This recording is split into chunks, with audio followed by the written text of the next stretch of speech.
We need to stop using the word disabled. We need to start using the word able, because we are able to make a difference in people's lives.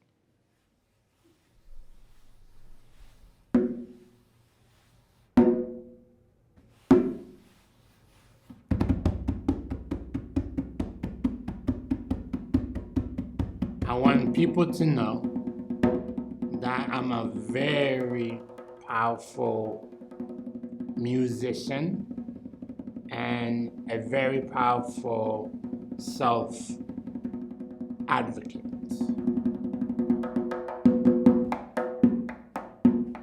Work your best and give it your 110% and get things done to the best of your ability.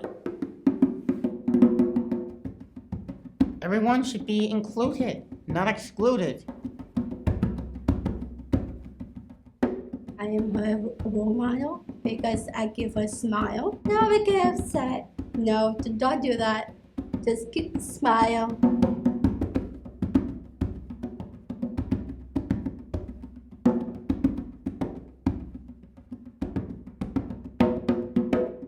It was a very different world then in a lot of ways. And the idea of persons with developmental challenges having their own friends and being part of another family to some extent was pretty new.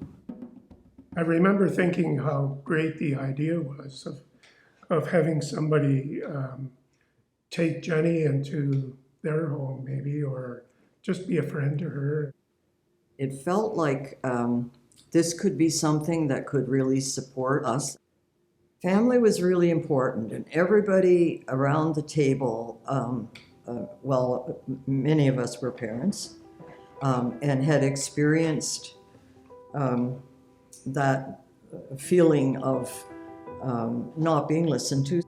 We were coming at it from the perspective of the child and their family, and what was important for them, and yeah, trying to bring families together that shared some of those values. We had a core group, and from that group we developed the first board of directors. There were lots of muffins and coffee and good friendships developed. There was a lot of excitement and lots of good ideas, some worries, of course, as well, but it was really an exciting time because we were pursuing a dream, an idea. The first place we moved into was a house in downtown Kitchener, and the Center for Research and Education was upstairs. I wanted it to look friendly and welcoming to parents.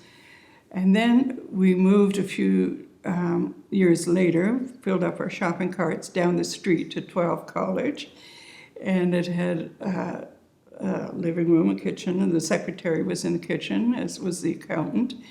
And then we kind of held our meetings on the front porch or the backyard. But it was a welcoming place that was important to us. And from there we moved to a house across the library. And we started to grow at that point. So we had people in closets, we had people sharing offices.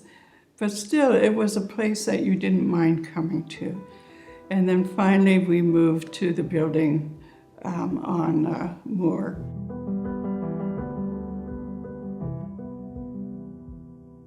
I think the community was more ready than we thought they were. We felt that they wouldn't be as ready, that our children maybe couldn't find their place the same way with another family. And yeah, we found out that not only did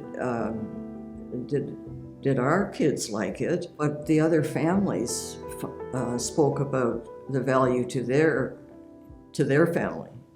And so it was really reciprocal, which was lovely.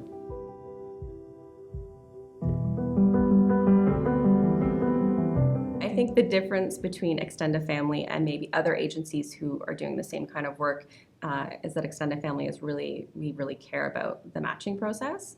And I know that was true for when Allison and I started working together. Ken really took the time to get to know Allison and I, and what we were looking for in a match.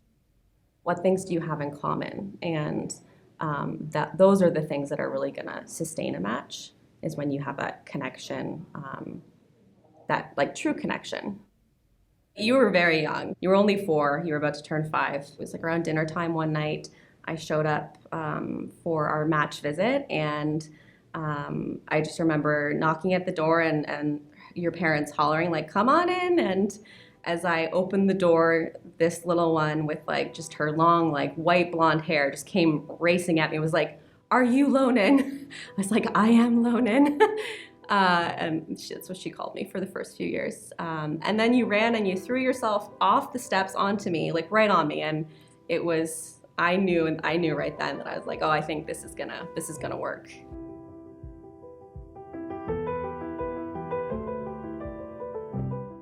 Chris moved several times while supported by Extend-A-Family. So we were just involved informally in all of those things and continued to be friends. And Chris would come and spend weekends with my family, sort of informal respite. And then at one point, he had a family home that was breaking down. He needed a place to go, and he ended up moving in with my wife and I and spent about a year with us. Chris came camping with us. We just did everything together. Loves water, so anytime we could get him in water, in a pool or in a lake, we go to concerts or hockey games together. Chris just loves the energy of other people, being in a crowd, and loves music, anything involving music. And I play guitar, so we often will jam together. Chris moved on in a full-time basis, but we've remained friends ever since.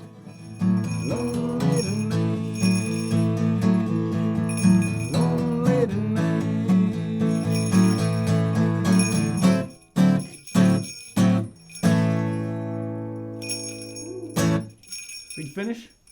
Extend-A-Family's uniqueness stems from a lot of different things, but certainly the vision that our founders had when Extend-A-Family was first coming together.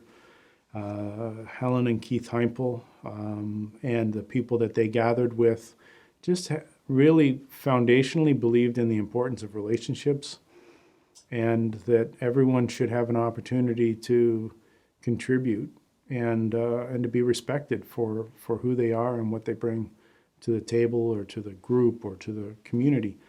And I think Maria championed that and built a culture that in this organization that just really wants to see others achieve and to respect each person as an individual, to see the gifts that they have and the contributions they can make. I mean, that's the goal of any organization in this kind of field, but somehow the way that Extend-A-Family approaches it on a very individualized and tailored basis just really, I think, makes a positive difference for a lot of people.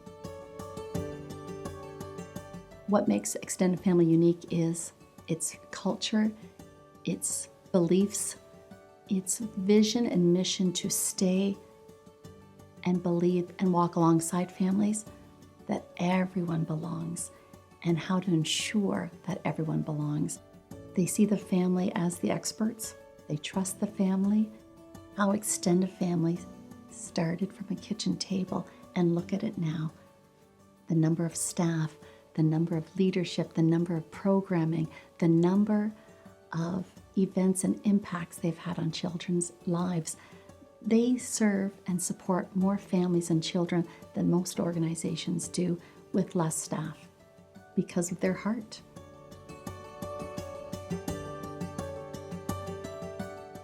We envision a community in which everyone belongs and is valued for their contributions. So not just welcomed, but recognize that they're making a difference and that our community is better because of each person that's part of it. It's that inclusion, that community, the understanding that it's okay to be sad sometimes, to be happy, they really understand those small wins that for some families are just natural, and for us were like humongous.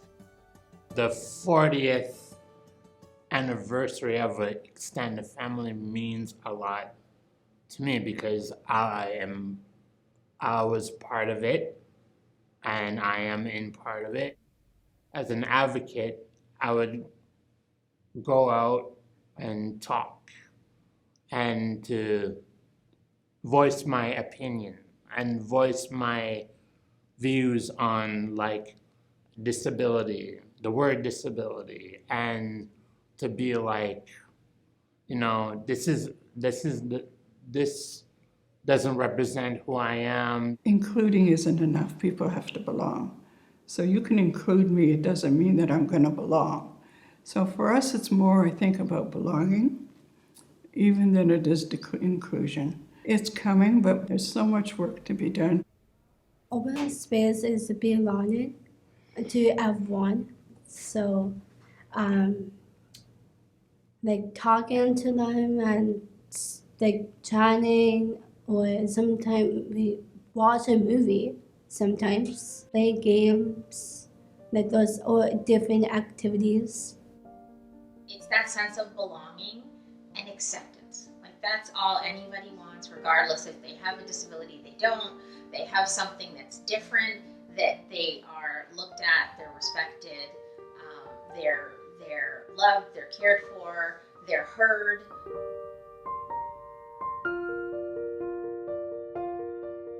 We seek to come alongside people and help them to achieve the things that they want to achieve, grow in the ways that they want to grow, attain the goals they have for themselves.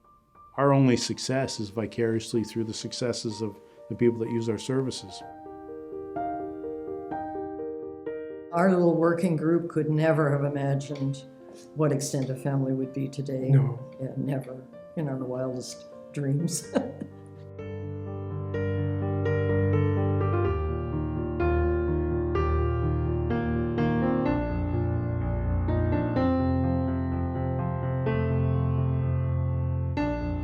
We need to spread this message all over the world so everybody can agree to it. We will keep spreading this message like lightning and thunder and let it echo through the streets because we have a fire in our hearts that is deep and passionate about being able.